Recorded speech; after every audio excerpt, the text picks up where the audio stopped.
periodista, y por otro lado, Andrés Sandoval es el jefe de seguridad de Guayaquil, es una de las ciudades sitiadas por estos terroristas, que enfrenta la situación de emergencia. Señor Sandoval, secretario Sandoval, un gusto saludarlo desde Blue Radio en Colombia. Bienvenido, buenos días. Hola Néstor, buenos días, un saludo para todo el hermoso país de Colombia. ¿Cómo amanece Guayaquil, señor Sandoval? Bueno, amanecemos conmocionados, pero creo que es importante que conozcan que estamos motivados, estamos unidos, de un trabajo coordinado con el gobierno central. Ustedes saben que acá en el Ecuador, a diferencia de Colombia, hay ciertas legislaciones donde los municipios tienen sus competencias y el gobierno central. Yo creo que ese es el momento de no ver las competencias, sino ver una unidad. El alcalde ayer muy bien se lo dijo al señor presidente, que cuenta con todo el apoyo del parte del municipio de Guayaquil, con toda su infraestructura, con todo su central de emergencias, con sus agentes de tránsito, con sus agentes municipales para conseguir un objetivo que es volverle la calma a la ciudad y sobre todo al Ecuador, ¿no? Sí. Solo quería ponerles en contexto que el día de ayer, con el hecho lamentable de la toma del canal de televisión, como hace un momento lo escuché a Jorge, nosotros a partir de ese momento recibimos 1.359 emergencias. Personalmente estuve aquí en la central de monitoreo y en el centro de operaciones al momento que nos enteramos de... ¿Qué quiere decir, señor Sandoval, 1.359 emergencias?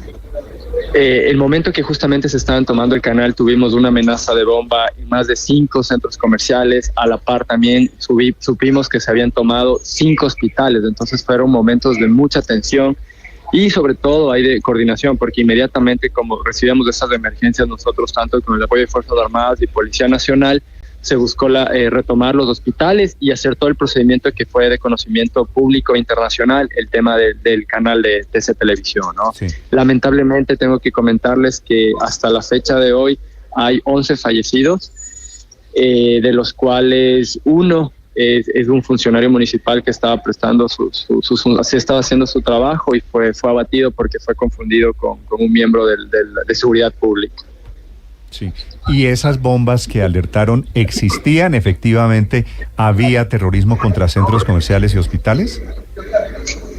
No, a ver, las amenazas de bombas llegaron después de hacer todo el procedimiento, se pudieron identificar falsas. Lo que sí fue real fue la toma de los 5 hospitales, que eso sí nos llevó un tiempo retomarlos con el apoyo de la Policía Nacional. Es decir, que mientras estaba suscitándose lo del medio de TC, teníamos la emergencia más relevante, que era el tema de los hospitales. Y a la par tuvimos ataques sistemáticos afuera de centros comerciales donde fueron abatidas, lamentablemente perdieron la vida 2 personas y eso generó una conmoción. Como lo decía Jorge y en base a la experiencia que ustedes mismos lo han dicho, esto fue una estrategia de estos grupos terroristas, grupos delictivos organizados, porque generaron una conmoción, generaron confusión. Fue en zonas que específicamente sabían que iba a tener un impacto en la ciudad, ¿no? Entonces hay que sentarnos ya, analizar todo esto es lo que sucedió para tomar las medidas del caso, porque vuelvo y repito, atacaron un medio de comunicación, alertaron centros comerciales, atacaron en vías o en zonas o en barrios que lamentablemente no están acostumbrados a esto, entonces consiguieron. Y además el trabajo de la estrategia digital en redes sociales, publicando videos de otros países, que generalmente eso genera conmoción, ¿no? También un dato importante, de las 1.359 emergencias, también recibimos 3.227 llamadas, de las cuales más del 50% fueron llamadas en base a eso, a redes sociales, a videos que se publicaban. Entonces todo eso nos resta tiempo para atender emergencias reales. Y todo eso lo conocemos en Colombia, pues porque eso se ve también en directo en Colombia. Quiero preguntarle, señor Sandoval, ¿por quién está detrás de estos ejércitos? Si esto es tan organizado como usted lo está describiendo, si atacaron no solo el canal de televisión, sino centros comerciales y hospitales, y sembraron el terror. Esta mañana estamos viendo en directo las imágenes de Guayaquil y Quito desiertas. No hay clases en los colegios, los comercios cerrados y ante todo la sensación de pánico.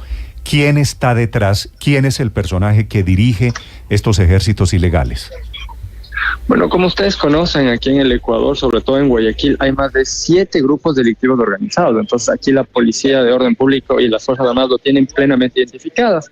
Es un tema más complicado, no solo es lo que pasó ayer, sino esto ya viene algo de hace un tiempo, lo que no teníamos del control, lo que no tenemos del control de las cárceles, el abandono que hay en los puertos. Entonces todo eso es un cúmulo de las inacciones por lo que realmente, sobre todo en Guayaquil, hay 2 distritos priorizados que han sido ya tomados por estos grupos delictivos organizados, ¿no? Entonces, eso hay que analizarlo, por eso, vuelvo y repito, respaldamos todas las acciones del presidente de la República, porque es el momento de unirnos, trabajar de la mano. Sí. También algo importante, puntualizando todos los servicios básicos en Guayaquil que corresponden al municipio, como es recolección de basura, el tema de agua, transporte y movilidad, están habilitados, y sobre todo el tema de mercado. Por supuesto, como usted dice, sí hay todavía el temor de las personas al salir a la calle, pero una de nuestras obligaciones y funciones, y sobre todo lo dispuso el alcalde, es acompañar a que los servicios básicos estén para que la gente pueda volver a la cama, Sí. a la calma. A la calma. Señor Sandoval, hubo ayer videos circulando por redes sociales, incluso llegaron, por supuesto, a Colombia y otros países, de personas en las cárceles, de detenidos ejecutando, asesinando a guardias. ¿Esos videos son falsos? ¿Esos videos no ocurrieron ayer? Bueno, como yo también me enteré por redes sociales, esto aquí en la ciudad de Guayaquil no fue en ciertas ciudades del Ecuador. Vuelvo y repito, son cosas que están en redes sociales.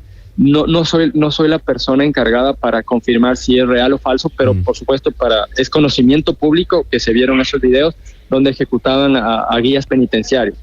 Así Pero es. también hay que analizar un poco que estos guías penitenciarios son parte de los grupos delictivos organizados, ¿no? Entonces, vuelvo y repito, yo creo que ese es el momento de analizar todas estas estrategias. Como ustedes conocen, los jóvenes son reclutados por estos grupos delictivos organizados. Entonces, una aspiración de estos jóvenes ser parte de estos grupos delictivos organizados. Entonces, Sí. Yo sí creo que hay que sentarse, tomar todas las estrategias necesarias y analizar objetivamente todo este tipo de información y estrategia. Sí. Lo que pasó ayer no fue de un momento a otro, Sí. fue algo que hay que estar consciente que fue organizado para generar la conmoción. Sobre eso le quiero preguntar, señor Sandoval, desde la distancia, quisiéramos saber qué tiene que ver la fuga de alias Fito, el máximo cabecilla de los choneros, con esta estrategia de causar terror y zozobra en Ecuador. Tiene mucho que ver porque sobre todo aquí en la ciudad de Guayaquil, al tener el centro penitenciario más grande y el puerto, todo lo que se coordina en las cárceles se ve reflejado en la ciudad y en el país. Y no es la primera vez que cuando se quiere hacer un acto de toma de control de las cárceles hay una repercusión en la ciudad. Entonces tiene todo que ver lo que pasó en el centro penitenciario acá de Guayaquil. Sí, señor Sandoval, ¿cómo es esa vinculación, ese nexo que hay entre los choneros, entre delincuentes ecuatorianos y delincuentes colombianos y venezolanos?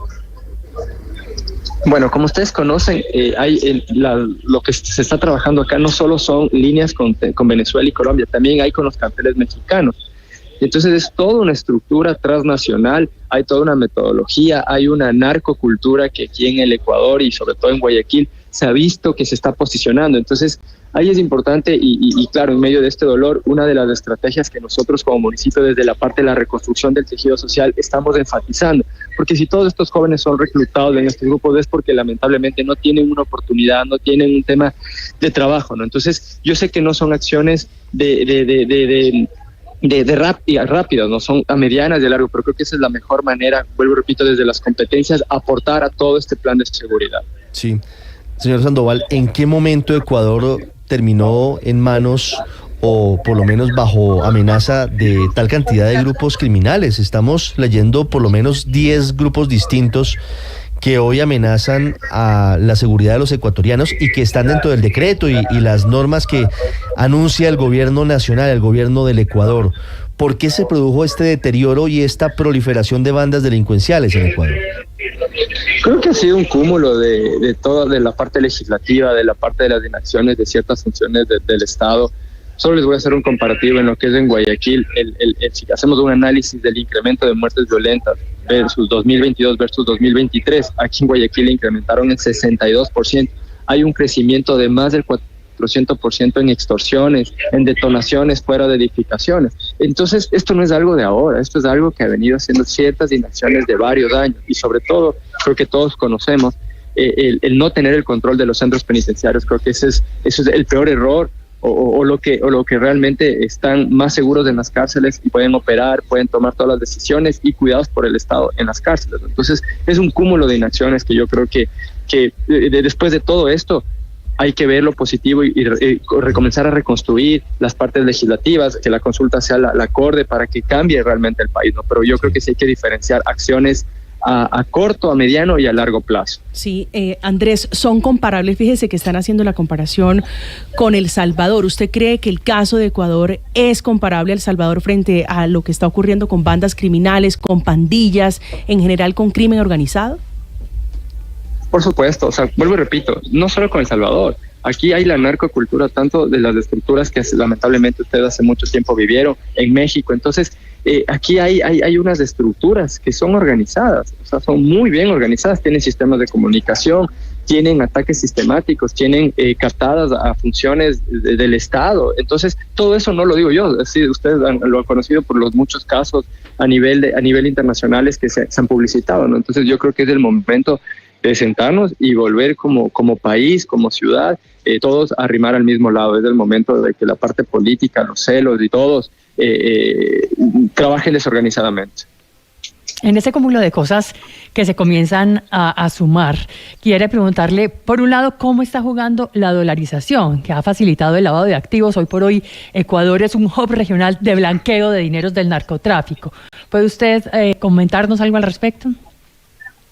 Bueno, de lo que nosotros conocemos y sobre todo con el nuevo gobierno, el plan Fénix, el plan de seguridad, de lo que la ministra de gobierno nos ha comunicado, nos ha hecho partícipes, ha sido que justamente las estrategias principales del gobierno es a eso, no solo a la fuerza reactiva de Fuerzas Armadas, de Policía, sino también a tener información e inteligencia para todo ese lavado de activos, poder identificarlo de una manera oportuna. Como ustedes conocen y como en todos los países, hay instituciones encargadas y enfocadas en esto. Hay que cruzar información, cruzar data y comenzar a tomar las acciones. Entonces, por el bien del país, apoyamos a que este plan, esta estrategia del gobierno nacional dé frutos y realmente se comience a atacar la economía, porque eso también sí sería un gran golpe que se les dé a estos grupos delictivos organizados. Sí. Señor Sandoval, quiero hacerle una pregunta final, porque al tiempo que ustedes están viviendo esta crisis, esta nueva vieja guerra en Ecuador, se está anunciando la expulsión de cárceles ecuatorianas de 1.500 presos colombianos. ¿Usted tiene algún cálculo en total de este universo? Por allí comienza toda la guerra en Ecuador, por las cárceles. ¿Cuántos presos tiene Ecuador? ¿Cuántos son colombianos? ¿Usted sabe algún dato? No tendría ese dato oficial, pero yo sí lo que les puedo decir es que del conocimiento del Centro Penitenciario de Guayaquil, que hay un hacinamiento del más del 50%, entonces no tengo el dato oficial de cuántas personas son extranjeras, pero sí hay un hacinamiento. Solo puedo partir de que si hay un hacinamiento, la estrategia de rehabilitación social, no hay estrategia de rehabilitación social, por eso es importante cambiar y tener una verdadera estrategia de rehabilitación social. ¿Y usted ha hablado con la gente de justicia, de cárceles, cómo sería la repatriación o la expulsión de presos colombianos? No hemos tenido conocimiento. Les digo que como ha habido una transición del nuevo gobierno, ha habido mesas técnicas donde nosotros como municipio nos hemos puesto a disposición de ellos y en base a eso se ha ido tomando una estrategia, pero en el tema penitenciario han sido muy cuidadosos en dar información por el recelo y sobre todo el manejo de información, ¿no? Sí. Escuchan ustedes al hombre que maneja la seguridad en Guayaquil, don Andrés Sandoval, esta mañana hablándonos de la situación de emergencia que se vive en Ecuador, especialmente en Guayaquil, en las grandes ciudades sintiéndose mucho más. Señor Sandoval, muchas gracias por acompañarnos esta mañana. Le deseo a usted, a los ecuatorianos, una feliz jornada, ojalá un poquito más tranquila que la de ayer. Listo, Néstor, muchas gracias y muchas gracias por sus buenos deseos y sobre todo sus condolencias. Un fuerte abrazo desde acá.